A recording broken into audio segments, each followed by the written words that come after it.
আসসালামু আলাইকুম সুপ্রিয় ভিউয়ার সকলে কেমন আছেন? আশা করি ভালো আছেন। আজকে আমরা আমাদের যে টিমে অনেকগুলো ছেলেপেলে আসছিল আমাদের এখানে তারা চলে যাবে সেই জন্য আমরা উপলক্ষে একটি খাবারের আয়োজন করতেছি। তো তারা মূলত হোটেলে খাবার খাচ্ছিল আর আমরা এখানে খাচ্ছিলাম। তো তারা চলে যাবে সেই উদ্দেশ্য করে আজকে খাবার আয়োজন করা হচ্ছে। তো ছোট্ট একটি আয়োজন, তেমন কিছু না। এখানে দেখতে পাচ্ছেন মুরগির মাংস কেটে ধুয়ে রাখা হয়েছে। আর এই জায়গায় পেঁয়াজ রসুন কাটা হচ্ছে, ওইখানে সালাদ করার জন্য সালাদ কাটা হয়েছে। আর এই জায়গায় বুটের ডাল ছোলার ডাল রান্না করা হবে, সেই জন্য দেখতে পাচ্ছেন, হ্যাঁ, মাংস কেটে রাখা হয়েছে। আর এই জায়গায় মিলন ভাই ডাল তুলে দিয়েছে, ডাল সিদ্ধ হচ্ছে দেখতে পাচ্ছেন।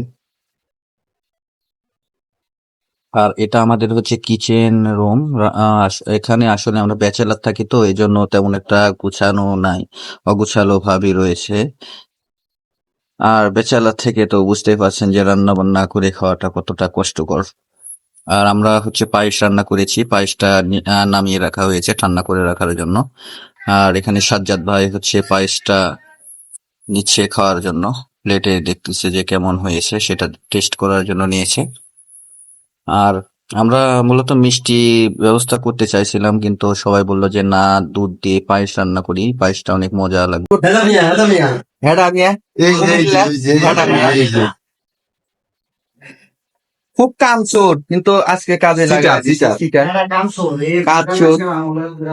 আর একটা কাজচোর ওই যে শুয়ে আছে ঘরের ভেতরে।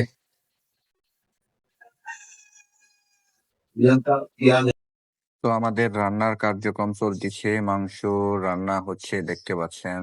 আর কিছুক্ষণের মধ্যে মাংস রান্না শেষ করে তারপরে ডাল তুলে দেওয়া হবে। তো আমাদের রান্না শেষ হয়ে গেছে। আর মেসে, অর্থাৎ কোনো ব্যাচেলার যে ছেলেপেলে যেখানে থাকে সেখানে জানেন তো যে সেখানে বাটি করে রাখা হয়। তো আমাদের মিলন ভাই সে রান্না শেষ করে বাটি করতেছে খাবারের বাটিগুলো। আর আমাদের রান্না শেষ হতে হতে 5টা পার হয়ে গেছে, এখন 5টা 15 বাজে। তো রান্না শেষে এটা দেখতে পাচ্ছেন, ডাল, বুটের ডাল রান্না করা হয়েছে, আর এটা পায়েস। আর তো ভিউয়ার্স, পেটে প্রচুর ক্ষুধা, এখন এখানে ভিডিও শেষ করছি, এখন খাবো। ভালো থাকবেন আশা করি।